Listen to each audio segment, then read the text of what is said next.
Hello, friends and fellow wanderers in the labyrinth of history.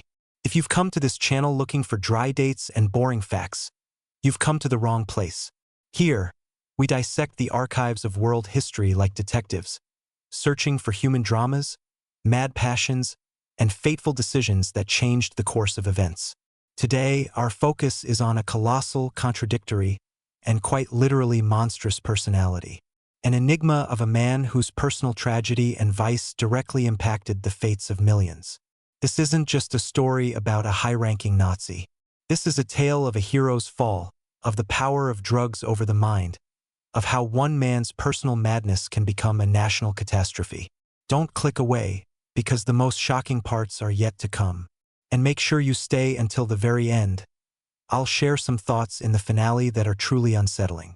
And hey, if you want these kinds of investigations to continue, your support is vital. Subscribe to the channel, hit that bell so you don't miss new episodes, and most importantly, write in the comments which other historical figure with a dark secret you'd like me to dive into next. Your opinion shapes our content. So, let's start with a paradox. Picture an empire, the Third Reich, which built its image on a cult of health, strength, and purity of the Aryan body and spirit. Makes our modern wellness bloggers look like amateurs. This was state ideology.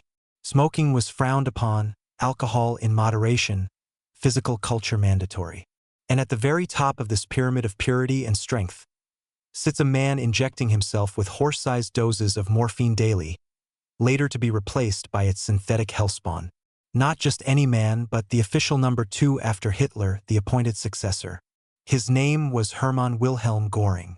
To understand the scale of this personality, we need to rewind the tape. Not to 1933, but earlier. To 1914, the First World War. A young, brave, ambitious cavalry officer, Göring, finds his way into the newly forming Air Force. And he becomes not just a pilot, but an ace. A genuine hero of the skies. Commander of the famous Richthofen Squadron after the death of the Red Baron himself. Recipient of Germany's highest military award, the Pour le Mérite. Picture this man.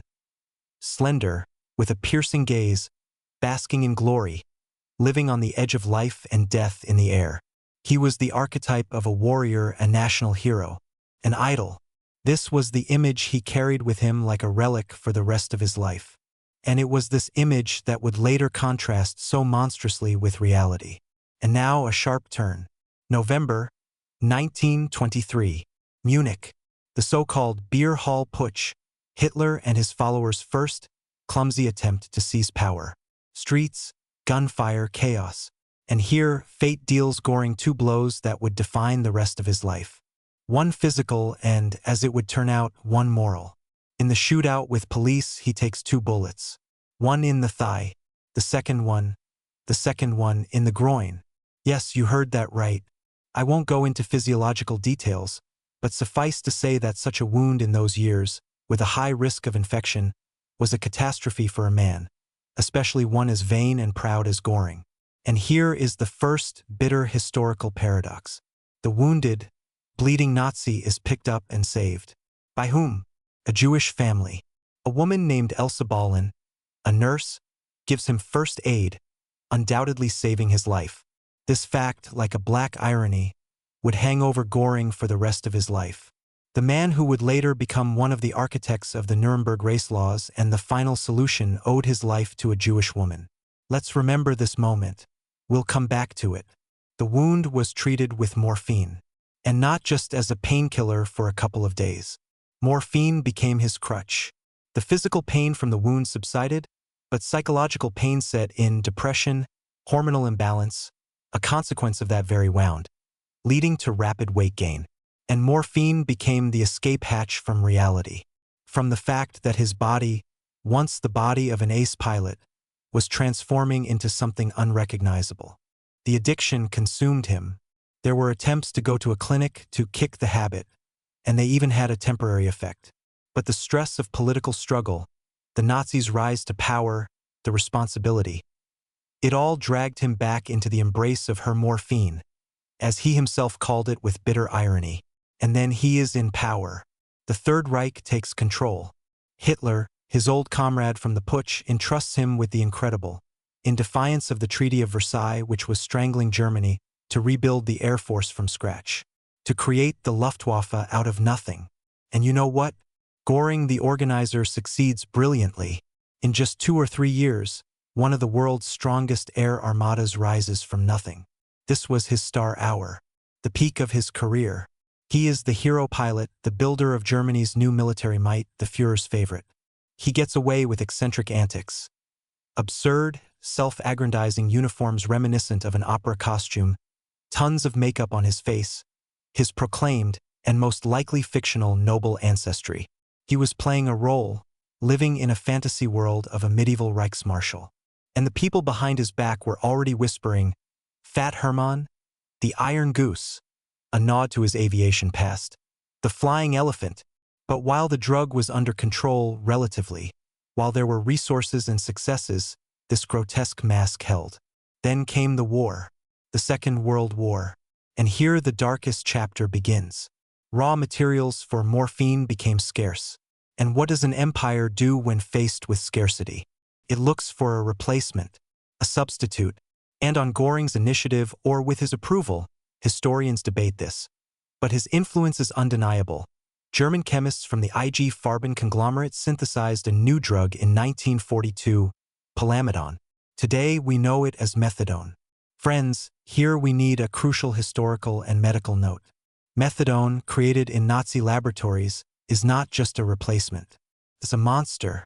Its effect is many times stronger and longer lasting than morphine. It doesn't just relieve pain. It plunges you into a deep, detached stupor, ripping you out of reality for hours on end. And imagine, the commander-in-chief of the Air Force of a great power, fighting a war on multiple fronts, is constantly high on this synthetic nightmare. His ability to work, to focus, to think critically, all of it evaporates in the methadone fog. This could not affect the course of the war.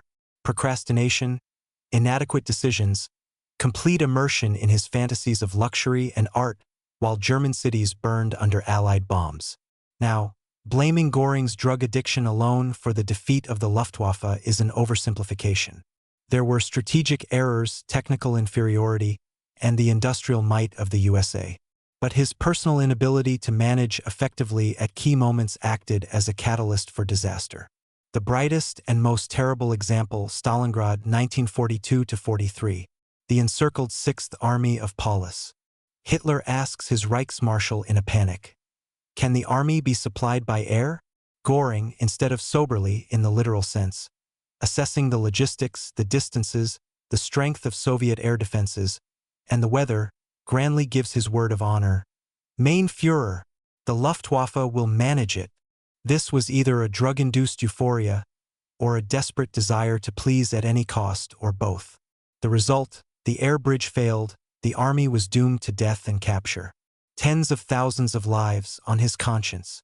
And what of the story of the Jewish Ballin family who saved his life? This is that rare glimmer of something human in the pitch darkness. In the late 1930s, when the persecution machinery was already in full swing, Göring, using his position and likely wrestling with his conscience, helped Elsa Ballin and her family leave Germany unhindered for Argentina, with all their property. He repaid the debt. But this is a private, tiny act of mercy against an ocean of organized evil for which he himself was responsible. It's not an excuse. It's just another facet of his monstrously contradictory nature. The end is known. May 1945. Collapse. Göring surrenders to the Americans. And a characteristic detail. With him are several suitcases, stuffed to the brim with various drugs. His personal apocalypse. In prison, they are of course confiscated, and he suffers terrible withdrawal. But what's astonishing at the Nuremberg trials is his relatively lucid behavior. He was one of the brightest and most clever defendants, often outmaneuvering prosecutors in verbal duels. How? Where did he get the strength? Rumors persist that doses were smuggled to him, or that he managed to hide something in the folds of his body. We will never know for sure. The sentence, death by hanging.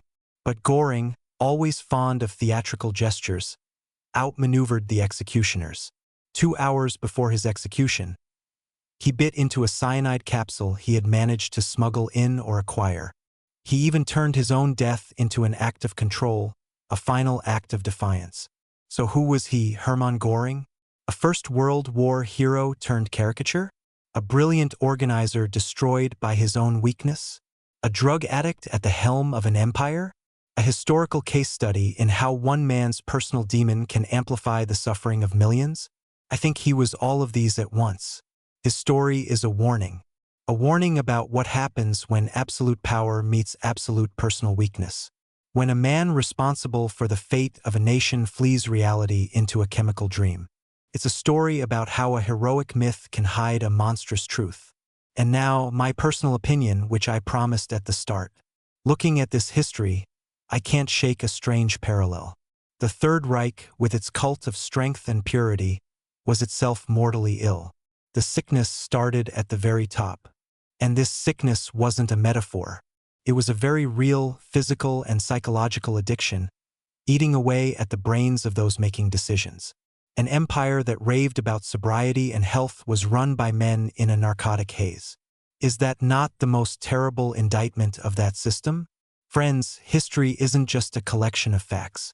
It's a mirror, and sometimes, by looking into its darkest corners, we can glimpse important lessons for our own time. That's all for now. But the discussion is just beginning. Write in the comments.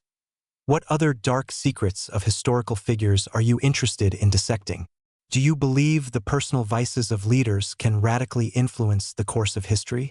Or are systems and processes all that matter? Your opinion is priceless. And if this deep dive into history hooked you, do one simple thing. Subscribe to the channel and hit the bell. That gives me the signal that these complex, detailed, and intriguing investigations are needed. It's the best support for me. Thank you for staying with us until the end. Until next time in the labyrinths of the past.